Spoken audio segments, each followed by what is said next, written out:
Alright, I'll admit it, I was wrong. When I first saw the trailer for Your Friendly Neighborhood Spider-Man, I wasn't impressed. The art style looked off, the suit choice was weird, and overall it just felt unnecessary. With so many great Spider-Man adaptations already out there, I didn't see the point of another one. But now that I've actually watched the show, I have to say it's not bad. In fact, it's pretty good. I went in expecting to hate it, but instead, I found myself enjoying it way more than I thought I would. So let's talk about it. What did the show get right? What are the things that still bug me? And is this a Spider-Man series that actually deserves a place among the greats? Before we get into everything the show does right, and a few things that still bug me, make sure to hit that like button, subscribe, and turn on notifications so you don't miss out on my latest reviews and breakdowns. So what changed my mind? Why do I think this show actually works? Well, there's a lot more going on here than I originally gave it credit for.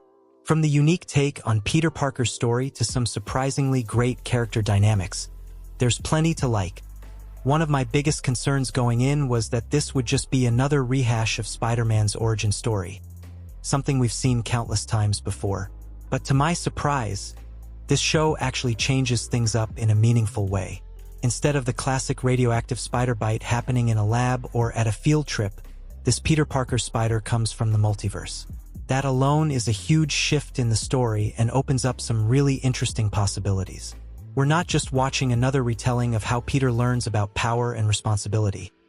We're seeing an entirely different take on how Spider-Man fits into the bigger Marvel universe.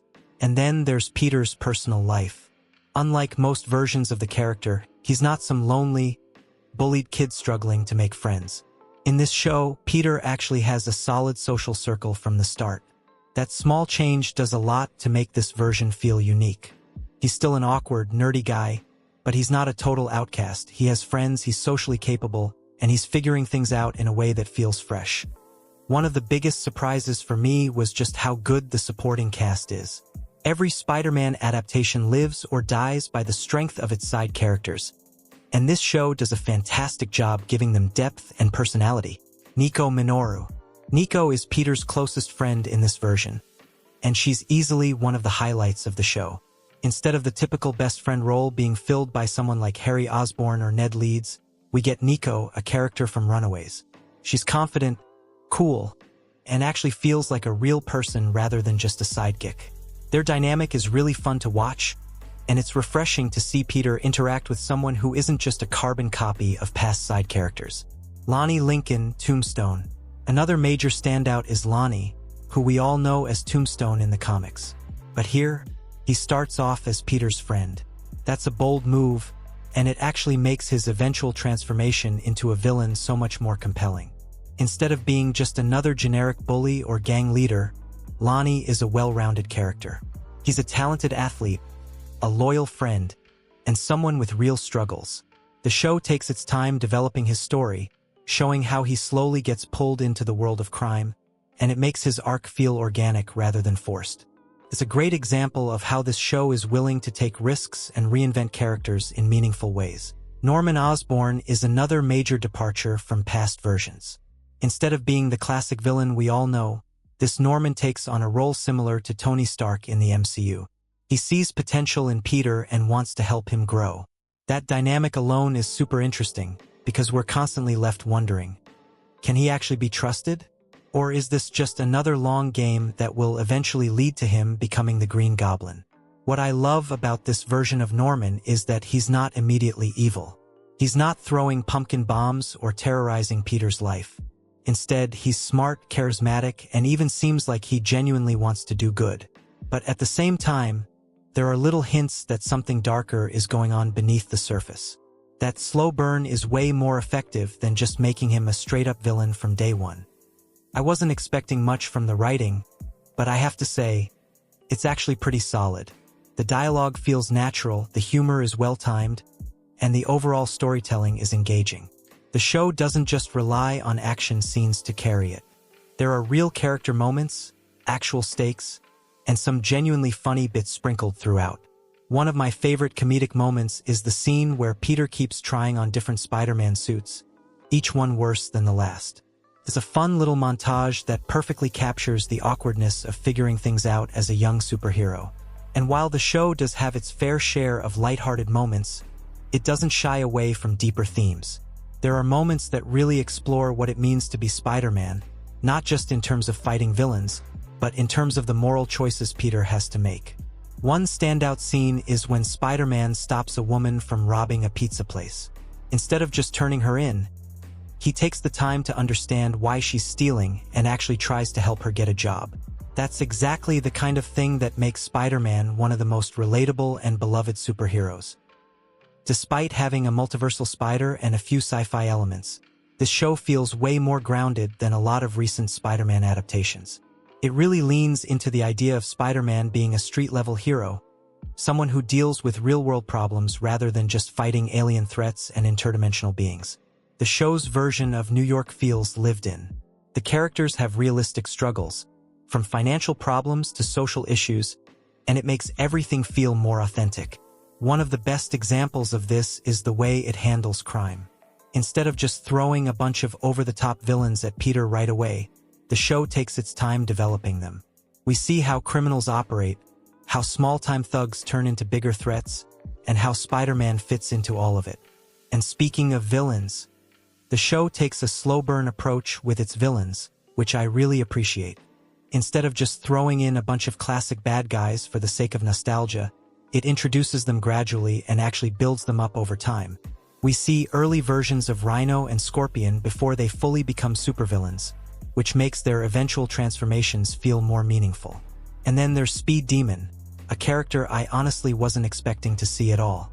He's a deep cut from the comics, but they use him in a way that makes sense, and it's cool to see lesser-known villains getting the spotlight. But the real MVP, Scorpion. This might just be the best version of Scorpion we've had in years. The show is clearly taking its time developing him, and if they stick the landing, he could end up being one of the standout villains of the entire series. Final thoughts on the good stuff. At the end of the day, what makes your friendly neighborhood Spider-Man work is that it feels fresh while still respecting the core of the character. It takes risks, introduces new dynamics, and isn't afraid to shake things up. Is it perfect? No, but it's way better than I expected. It's funny, it's heartfelt, and it actually brings something new to the table. And if it keeps building on what it's set up so far, it might just become one of the better Spider-Man adaptations out there. Alright, so while your friendly neighborhood Spider-Man surprised me in a lot of ways and turned out to be way better than I expected, that doesn't mean it's perfect. There are still quite a few things that bug me, pun intended. Some of them are minor nitpicks, but others could end up being real problems as the show goes on. So, let's break it down, the things that just don't sit right with me. Yes, I know I just spent an entire section talking about how the show won me over, but I still stand by my original criticism of the art style. Even after watching multiple episodes, I just can't fully get behind it. Now, I get what they were going for. It's supposed to have that old-school comic book feel, kind of like Steve Ditko's classic Spider-Man artwork. And sure, in some scenes it does look cool, but a lot of the time it just feels like they were trying to be different for the sake of it. Instead of blending seamlessly with the story, the art style sticks out in a distracting way. The backgrounds often feel empty, the shading is weird, and sometimes the characters don't look as expressive as they should. It's like they prioritized making it stylized over making it visually appealing. I wouldn't call it outright bad, but compared to other animated Spider-Man shows, especially Spectacular Spider-Man, this one just doesn't have that same level of polish. If this show had a more refined, fluid animation style, I think it would be a much easier sell for a lot of people. Look, I love a good, kind-hearted Spider-Man. He's supposed to be the hero who always tries to do the right thing, no matter how hard it gets. That's core to his character. But in this version, Peter Parker sometimes feels too nice, almost to the point of being boring. One of the most interesting things about Spider-Man, especially in the early comics, was that Peter Parker had flaws. He wasn't always a perfect guy. He could be bitter, frustrated, and even a little selfish at times. But that made his growth feel earned. He had to learn responsibility. He had to learn how to handle his emotions, and that journey made him relatable. In your friendly neighborhood Spider-Man, Peter is just kind of a goody-two-shoes from the start. He doesn't really have that edge or struggle that makes him feel like a real teenager dealing with complex emotions. Instead, he's constantly nice, understanding, and apologetic, even when he probably shouldn't be. This version of Peter doesn't really have those moments where he messes up and has to learn from it. It makes him feel more like a polished role model than an actual growing character. And that's a problem because Spider-Man's whole appeal is that he's not perfect. He's just a regular guy trying to do his best. Now, to be fair, this could change as the show progresses. Maybe he'll develop more personality and confidence over time. But for now, he feels a little too safe. While I praised a lot of the side characters earlier, I also have to admit that some of them feel a little underdeveloped, at least so far. For example, Pearl, Peter's love interest, doesn't really do much. She's just kind of there. We don't really get much insight into who she is beyond the fact that Peter has a crush on her. And considering how strong some of the other characters are, that's a little disappointing. Then there's Nico Minoru. While I really like her as a character, I still don't fully understand why she's in this show. If they're going to bring in a Runaways character, I hope they actually do something meaningful with her instead of just making her Gwen Stacy but different. And finally, Norman Osborn. Now, I actually love this version of Norman so far. The fact that he's acting as a mentor instead of immediately being a villain is really interesting. But the question is, where is this going? Will they actually commit to this different version of Norman? Or will they eventually just turn him into the Green Goblin like every other version? I just hope they don't waste these characters. They have a lot of potential, but they need to be given the right amount of development to make them feel like they belong in this story. At the end of the day, your friendly neighborhood Spider-Man turned out way better than I expected. But that doesn't mean it's without flaws. While it brings a fresh take on Peter Parker and does a lot of things right, there are still some areas that need improvement. That being said, the show does have heart. It's clear that the creators care about making a unique Spider-Man story, and even with its flaws, it's still an enjoyable watch. If they refine these elements in future episodes, this could end up being one of the stronger animated takes on the character.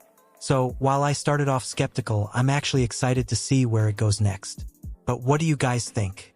Did your friendly neighborhood Spider-Man change your mind like it did for me? Or are you still not convinced? Let's talk about it in the comments. And if you enjoyed this breakdown, make sure to like, subscribe, and hit that bell icon so you don't miss my next review. More content is coming soon, so stay tuned. Until next time, stay awesome.